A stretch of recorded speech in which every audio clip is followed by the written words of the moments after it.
বন্ধুরা দেখো, আমি যে হকাসে গেছিলাম, কইলাম না দুইটা কুর্তি কিনছি, তো তোমার এই দুইটা কুর্তি আমি আনছি। এটি কাজের লাগা, আমি সবসময় দাম কমের মধ্যে কুর্তি কিনি।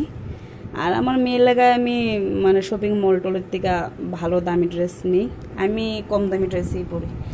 আর দেখো এই যে সবজি প্রচণ্ড দাম, একলা মানুষ তো কারকুল আনছি আর ঢেঁড়স আনছি। এটা কি নষ্ট না এটা? আচ্ছা।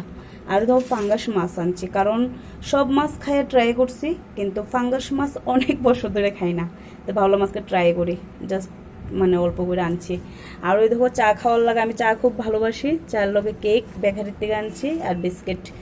তো বাস এটি এখন তোমার মানে টাউনে গিয়ে এটি তোমার আনা হয়েছে। আর আমার কুর্তি তো একদম কম দামি কইয়া লাভ নেই। তো সো গায়ে সবক্ষণ তোমার বন্ধুরা চা খামো, চা খাই রান্নাটা স্টার্ট করবো, কারণ সকাল থেকে আমি রান্নাবান্না কিছু করছি না। আর ওই দেখো আমার কাপড় সব ধুয়ে দিছি, সব কাপড় আমার লাইন ধরে রয়েছে, একটা কাপড়ও তোমার শুকাইছে না। ঠিক আছে, তো বৃষ্টি তো আর কইয়া লাভই নেই।